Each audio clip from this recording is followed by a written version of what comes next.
Roy, at the top of today, we heard that there are green shoots of recovery there. Now might be the time to actually reactivate vessels. Would you agree with that assessment? That's a difficult question. Each vessel has its own individual qualities. I believe that the reactivation of newer vessels, DP2, of which there's about 450, I believe, out of the 1,100, that yes, we're getting close to the time to reactivate them. In the future, if we leave it in abeyance too long, we may miss the boat, so to speak. Tell us something about the financial implications of a reactivation. And in what way do you mean financial implications? How much it costs? Okay, it can vary, but I would very much doubt, if a vessel's been in layup for, let's say, 1 year, and you've only missed one annual audit and the vessel's still in class, it would just be the equivalent of a normal interim dry docking, $350,000, $400,000 for, let's say, an 80, 90-ton anchor handler. 2 years, then you're shooting over $1 million. Interestingly enough, when you get to 3 years, it wouldn't actually be much more than $1 million because the damage is done. When we talk about reactivation, there are different levels. There's hot, there's cold, there's lukewarm. Could you run us through those? Okay. Well, ABS have 3 different types of activation. There's the one where they don't actually get involved, which is called layup, no class status. Vessel stays idle. There's no surveys done, no inspections.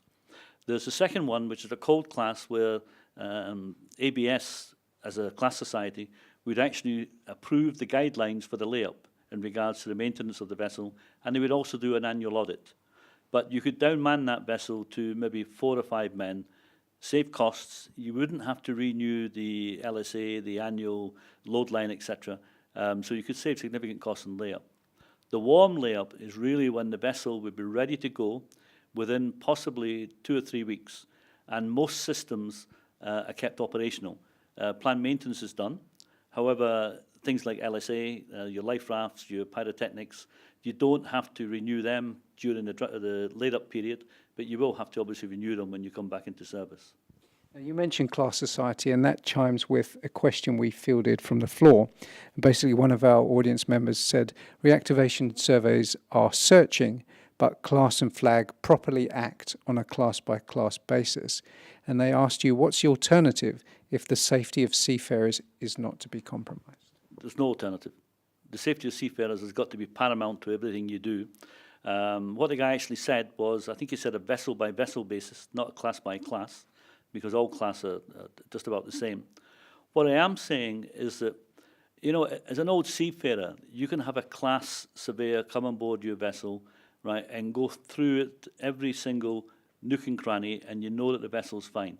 But as a captain, if I went on board another captain's vessel, I would find 100 faults, and there's no one in the industry that will disagree with that. A captain could come on board my vessel and find 100 faults.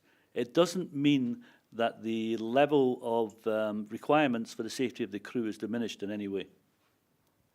Do you think that there's an area of, do you think that there's a case for saying actually we shouldn't be looking at reactivation? We've heard in some detail today about the state of the market, the capacity issue. Really, should we just let these vessels just gently, figuratively speaking, just float away? That's an interesting question. The vessels I've worked on has specifically been for the client that's not re-entering the offshore industry. Okay, we bought initially 4 vessels. There was 2 for $2.2 million each, which were fully classed, operational, and actually working in West Africa. There was 2 that were laid up. They've been laid up for 18 months to 2 years, which we paid half price for. If you were to ask me which vessel I would prefer to buy today, it would be the ones that were actually laid up, because it actually cost me less than we paid for the operational vessels to get them into service, and we knew that they were safe, reliable, and all the surveys have been carried out to our satisfaction. As far as leaving vessels to die a death, the difficulty lies in if you have let's say a 7-year-old vessel, a 10-year-old vessel, 7 years is too young, 10, 11, 12-year-old vessel that you bought for $25 million 10 years ago. The old depreciation model over 25 years would mean that there's still $15 million lying in your book on that vessel.